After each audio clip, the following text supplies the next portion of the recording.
to this forum featuring the candidates who are running for State Senate District 45 and House Districts 45A and 45B. The election will be held on Tuesday, November 6th from 7 a.m. to 8 p.m. My name is Lois Wendt, and I'm president of the League of Women Voters of Crystal, New Hope, and East Plymouth. The League of Women Voters is proud of its history of citizen education in our communities and provides these forums to help you make more informed decisions in local elections. The League of Women Voters is a nonpartisan organization, and the views of the candidates are their own. We do not assume responsibility for the contents of the candidates' statements. Only credentialed media may record this event for purpose of news coverage. It is being cablecast on the New Hope City channel and will be replayed on Channel 12. Candidates may not use debate clips in their campaign ads. Our moderator this evening is Janet Gendler, a member of the Minneapolis League of Women Voters. Good evening. It's a pleasure to be here. Please join me in welcoming the candidates in District 45 who wish to become your Minnesota State Senator and State Representatives.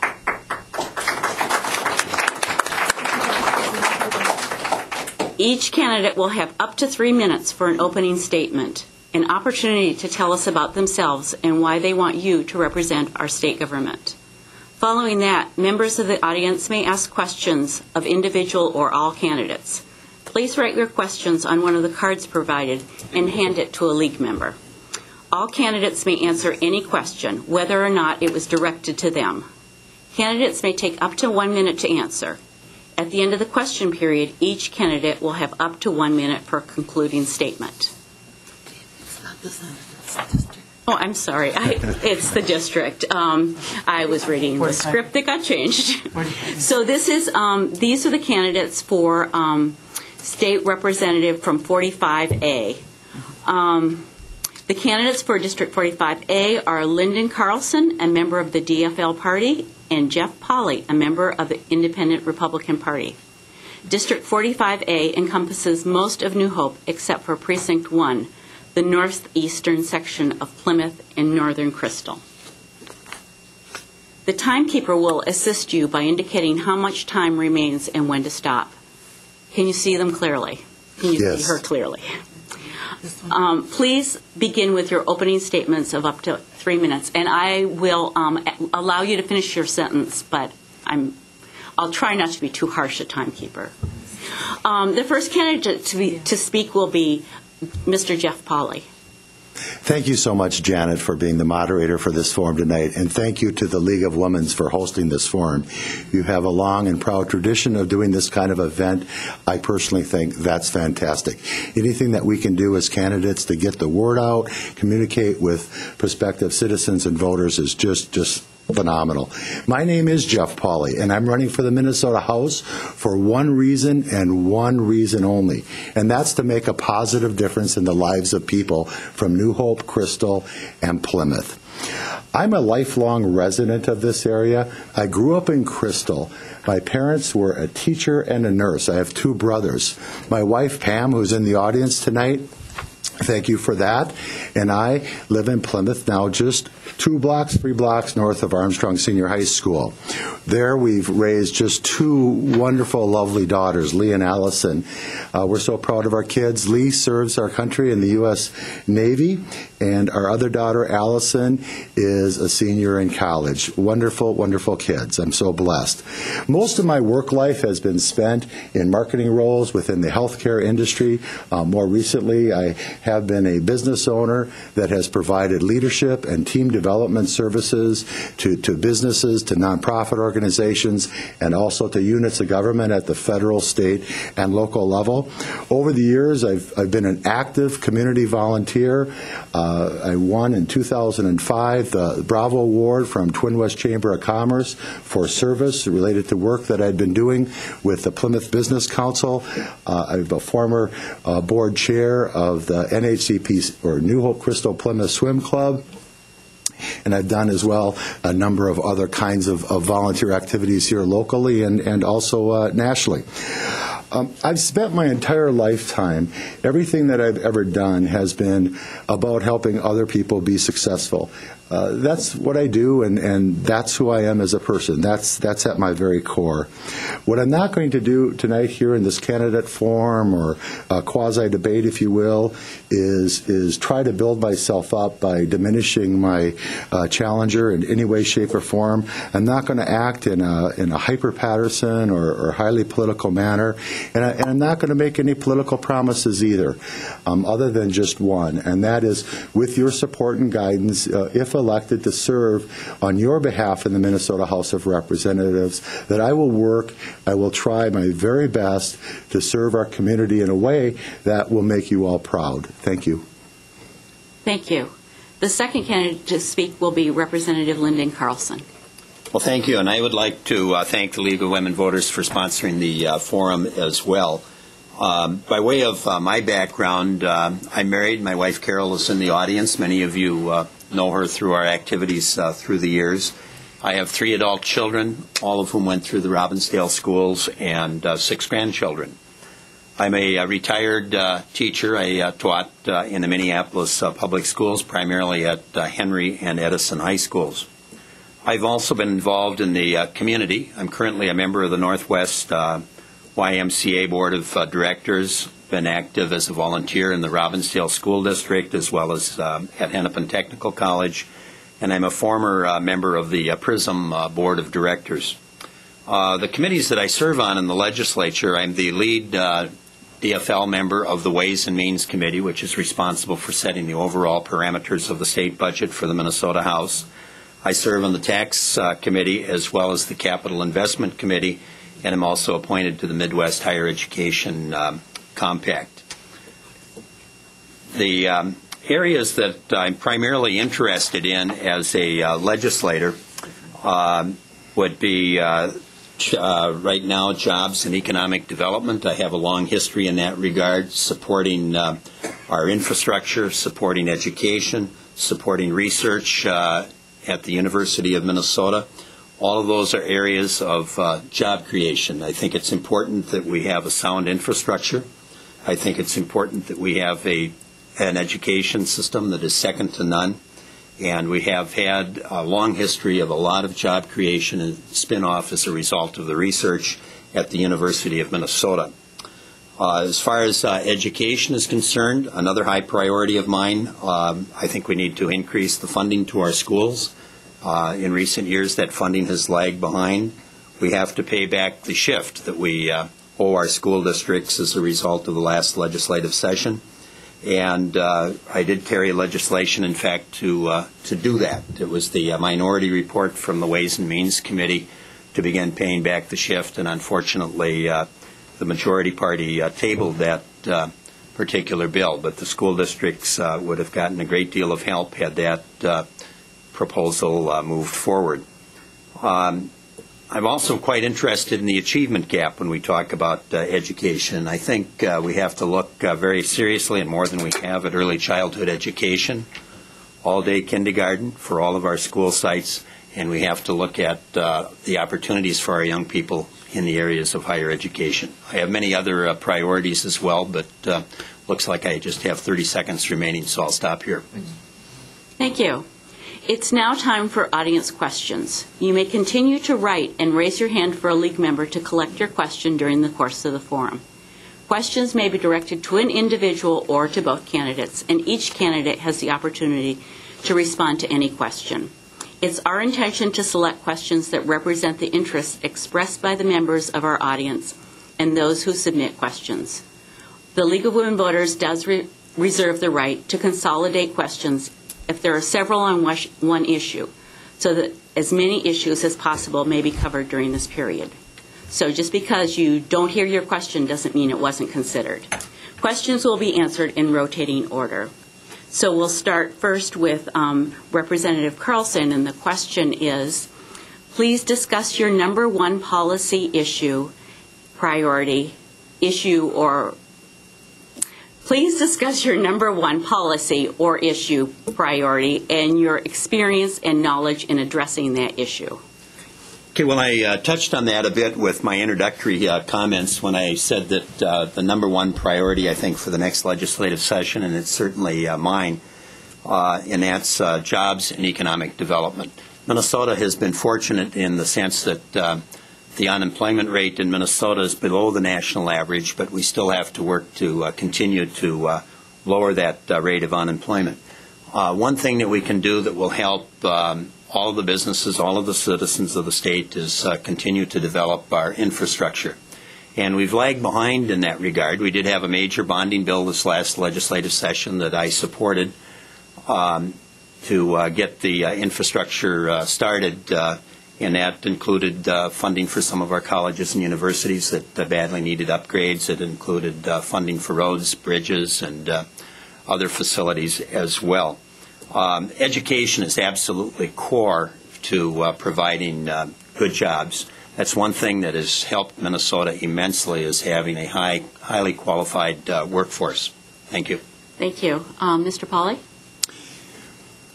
As somebody that looking to be the representative of people here in New Hope, Crystal, and Plymouth, my number one priority is their number one priority. Throughout this summer and fall, I've spent time going door to door to introduce myself and listen to voters. And in doing that, what a phenomenal learning experience. You hear all kinds of stories, and some very personal and heartfelt. You know, what I discovered was that there are many, many more people hurting in our community than what's reported in the media, whether you open the newspaper or watch our news. You know, people are struggling out there. You know, clearly the top issue in our community and across the strait, and I believe nationally, is economic issues, a jobs issue that relates to personal financial security. But, you know, there is an issue even greater than that. And I think I'm the only person that talks about this as an issue, and that's the issue of gridlock.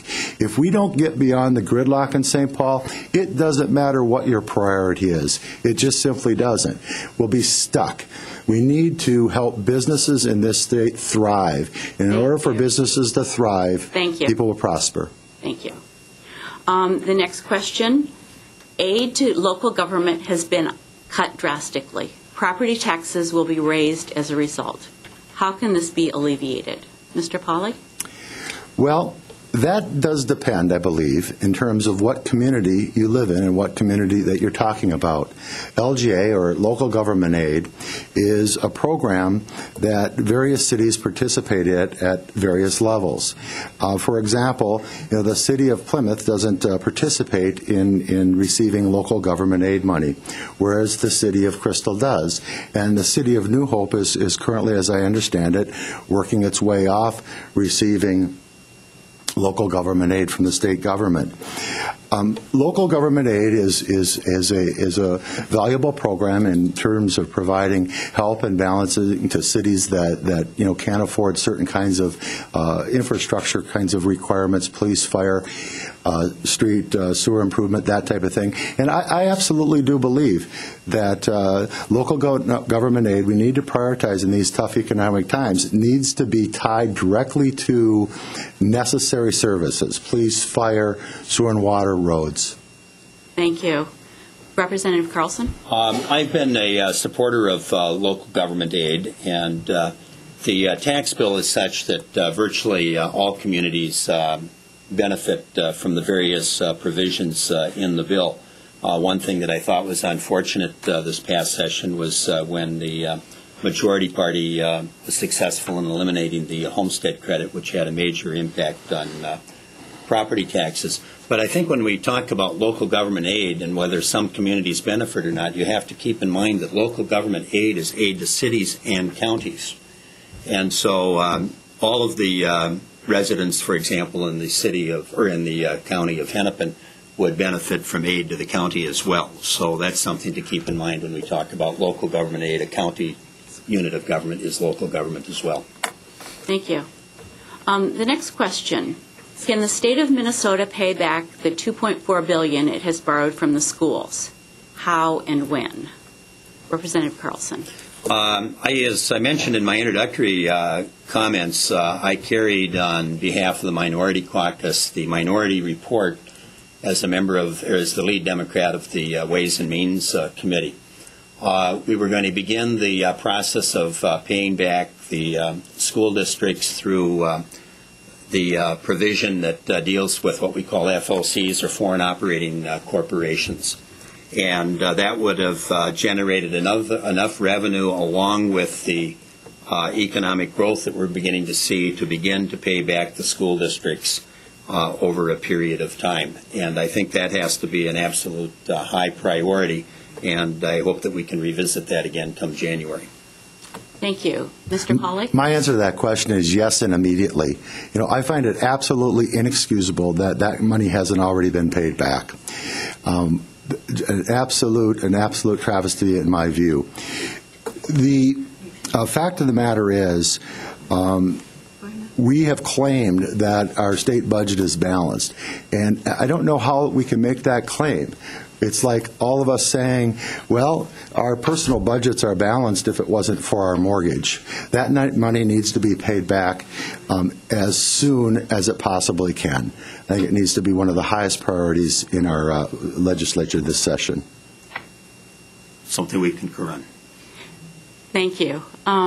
Next question.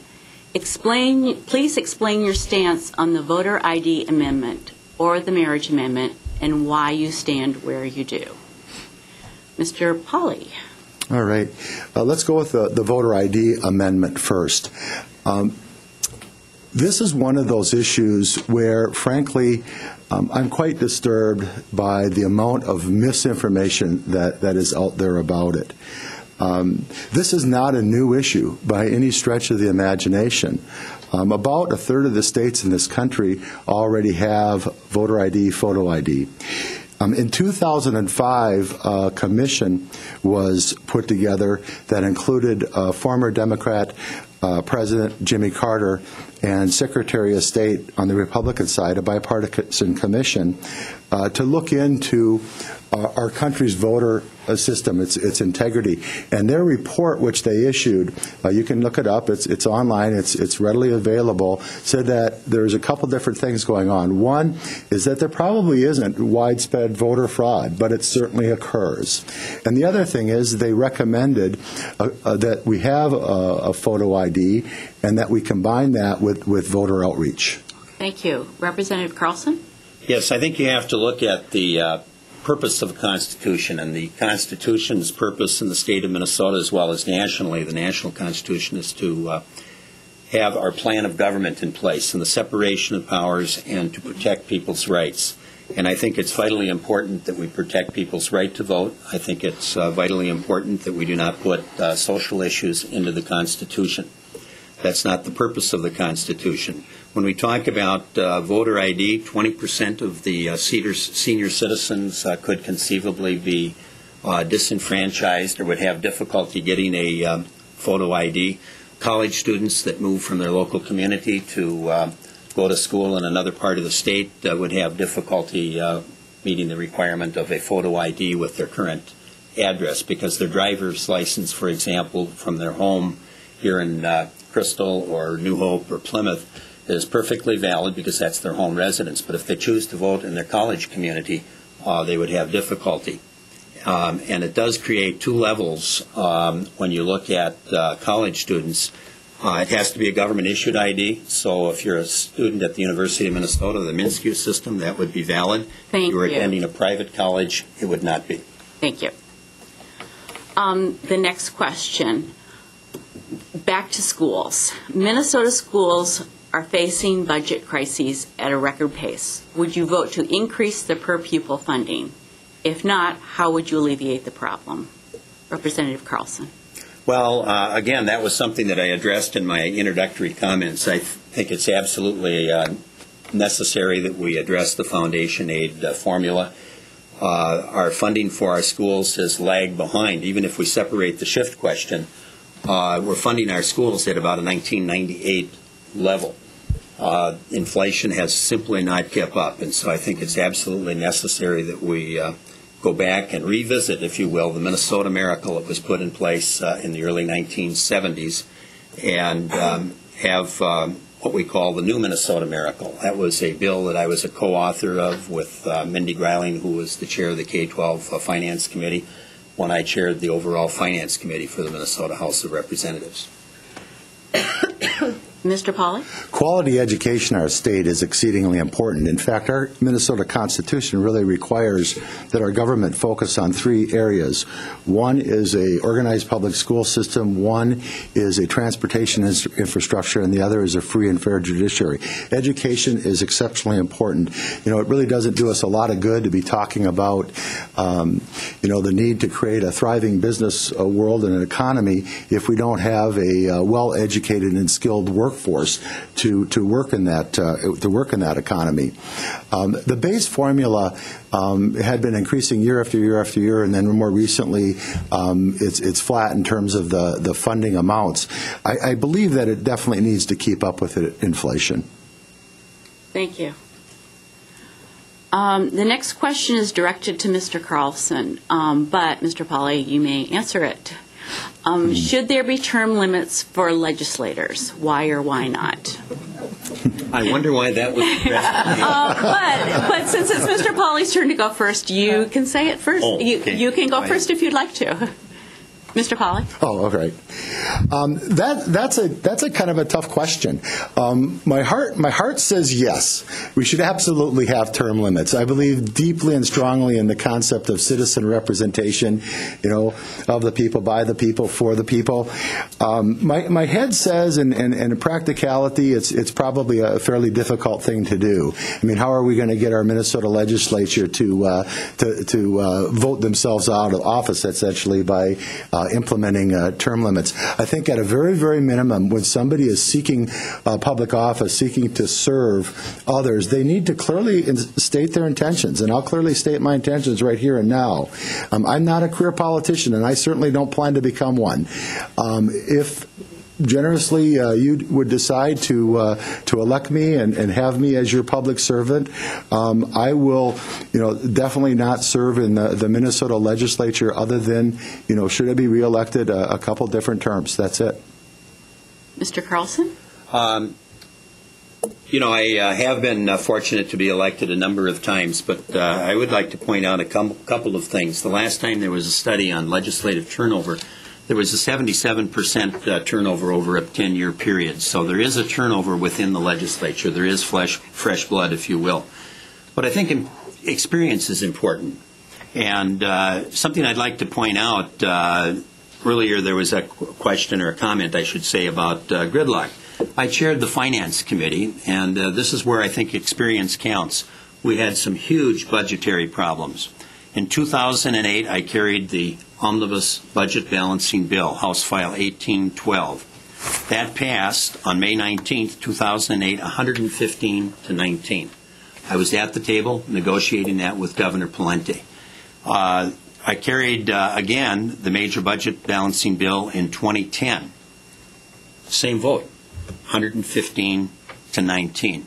I would point out that I've had the opportunity, if you will, to be at the table and negotiate some of the most difficult issues before the legislature, ranging from budget to some very important environmental issues, NSP, Prairie Island. I could go on, but that is important to have experience.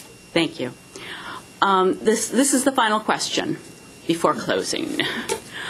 So the question is, what are the three most important services the state provides to cities in this district, and how should they be funded? First, Mr. Carlson. Well, the three most important, one I would start with, as I've mentioned earlier, is providing infrastructure. And that's done in the form of a variety of ways: roads, bridges, our colleges and universities. Secondly, we had comments about aids to cities and counties. That becomes important to the local units of government. And then I mentioned property tax relief. That plays into that as well. And I would like to see the reestablishment of the homestead credit, because property taxes have been going up far too rapidly and creating too many hardships on especially people, older citizens who are on a fixed income.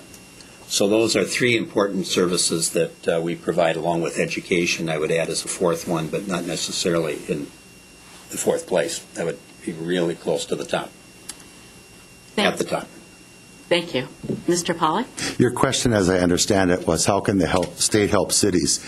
First and foremost, I think the state needs to get out of the way of the cities. Government works best when it's delivered at a local level, at a level that's most closest to the people.